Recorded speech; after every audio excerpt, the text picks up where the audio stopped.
MEI Self-Setting Automatic Slack Adjuster is a clearance sensing brake adjuster which maintains optimal clearance between brake lining and brake drum.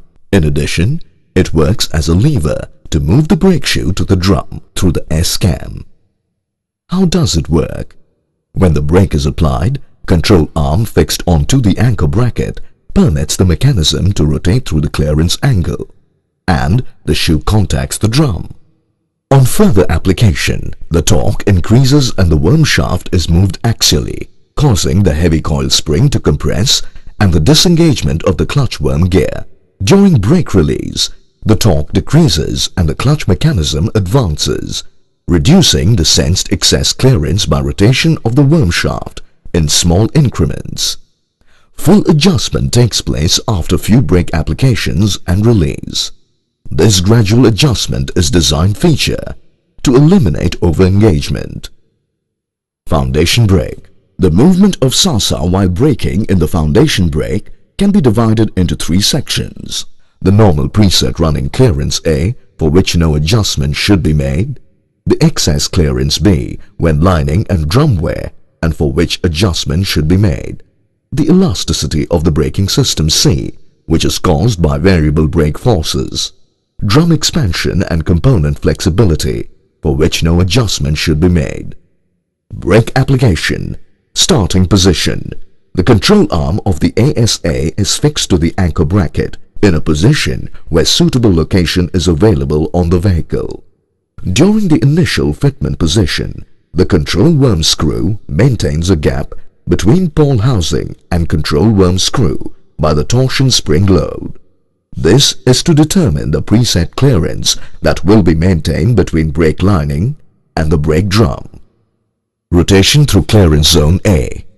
During the brake application, the pinion and ratchet is rotated by the control gear wheel in the control arm assembly due to the movement of the ASA body, and the pawl housing is also rotated along with the pinion and ratchet up to the preset gap between the stepped faces of control worm screw and pawl housing. This ensures a predetermined clearance stroke. Simultaneously, the worm wheel is rotated in the counterclockwise direction along with salsa body. In turn, the S-cam shaft engaged with the worm wheel spline is rotated to lift the brake lining towards the brake drum. Rotation through excess clearance zone B. When there is excess clearance due to wear in drum and lining, the lining does not touch the brake drum during normal clearance stroke. During the further rotation, after passing through clearance stroke cycle, the ratchet mechanism in the pinion and ratchet gets a new engagement with the pawl fixed to the pawl housing.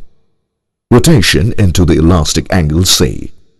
Once the brake lining engages the brake drum, the reaction force increases and worm shaft moves axially, compressing the heavy compression spring. The worm shaft is moved away from the clutch worm wheel serration and the clutch is disengaged. Brake release. Rotation back through the elastic angle C. The lever movement during this period of elastic zone is ignored. Rotation back into the clearance zone A. During brake release, the force is reduced and the load of the heavy compression spring moves the worm shaft to engage the clutch, preventing the free rotation of clutch worm wheel. During the further release movement of brake actuator, the body keeps rotating in the clockwise direction. The control gear wheel continues to rotate the pinion and ratchet. The control worm screw is retained in the same position and pawl housing alone is rotated with the pinion and ratchet until the closed gap between control worm screw and pawl housing is restored, eliminating the slack with rotation back through the excess clearance zone. During the final releasing rotation of automatic brake adjuster, the pinion and ratchet rotate the clutch worm wheel through the control worm screw. The worm shaft that is now engaged with clutch worm wheel is rotated and in turn rotates the worm wheel and S-cam shaft to effect the adjustment of lining clearance. This sequence is repeated during the subsequent brake application and release until the preset lining clearance is arrived at.